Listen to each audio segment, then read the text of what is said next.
Pagi tadi saya dihubungi oleh radio station Cool 101 FM. Topik yang mereka bincangkan pagi tadi tu memang agak menarik lah. Tajuk dia pasal lompat kerja. Jadi mereka hubungi saya tanya pendapat dari sudut HR. Of course dari sudut HR, kebiasaannya apabila seseorang pekerja tu, kalau kita tengok dia sentiasa melompat. Dan dia punya lompat tu sangat short ataupun sangat pendek, tak sampai 1 tahun, dan dah berlaku banyak kali. Itu adalah merupakan satu red flag. Okay? Satu red flag. Biasanya HR dia akan berhati-hati dan dia akan kebiasaannya dia akan cuba elak untuk mengambil pekerja yang jenis suka lompat-lompat ni.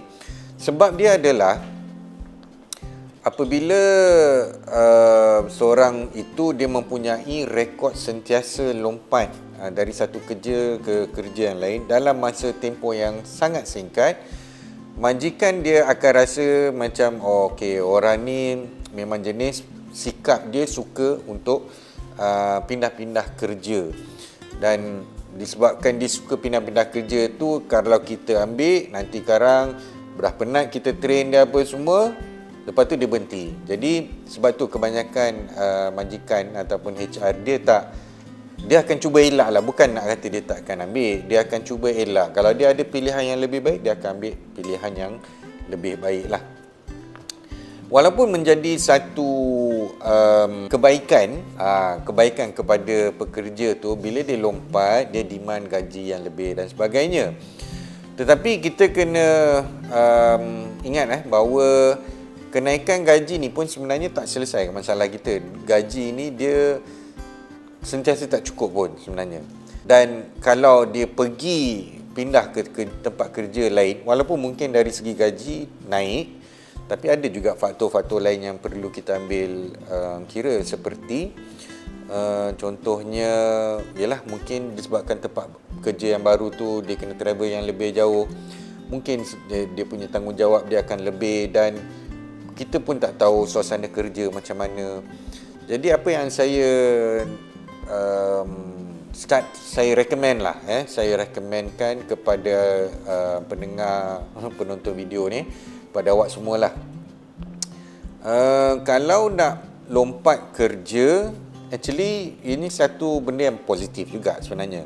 Cuma jangan terlalu kerap. Jangan terlalu nampak tempoh tu terlalu singkat.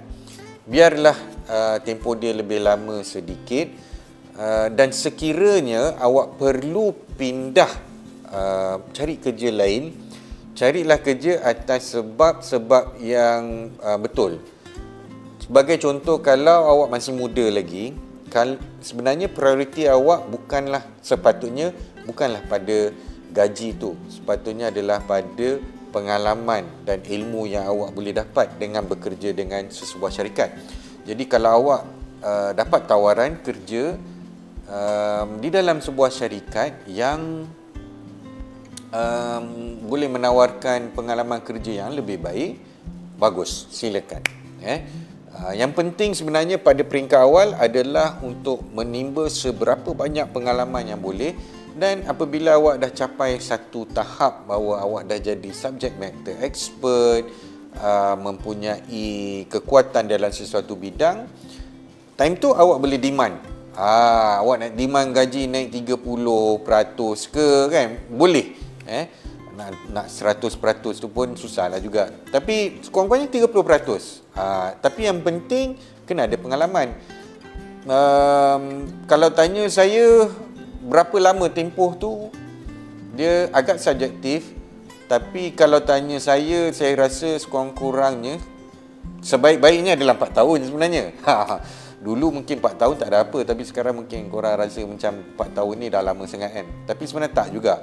Dengan bekerja dalam masa tempoh 4 tahun ni, awak akan dapat belajar seluruh cycle. Sebab dalam masa tempoh 4 tahun, sesebuah syarikat akan mengalami pelbagai perubahan.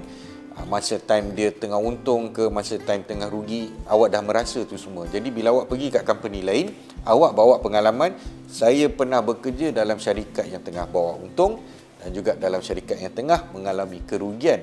Tetapi apa yang saya belajar daripada pengalaman itu, itu yang penting itu.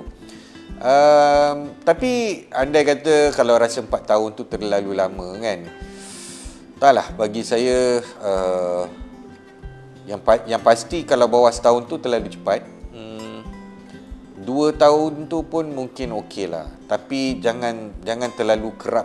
2 tahun pun tak bagus juga sebenarnya. So maybe kalau awak nak pindah tu, awak pastikan syarikat tu adalah syarikat yang memang berbaloi untuk pindah. Lepas tu awak stay lama.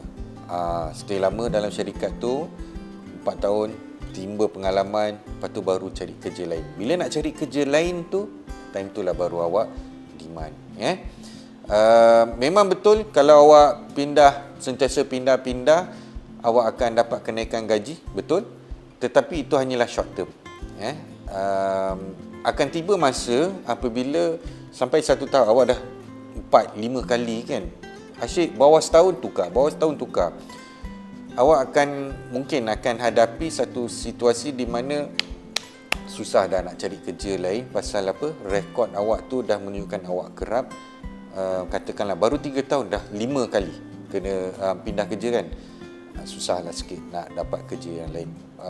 Dia dah jadi macam satu red flag kepada HR. Okay? So, yang penting pengalaman dulu.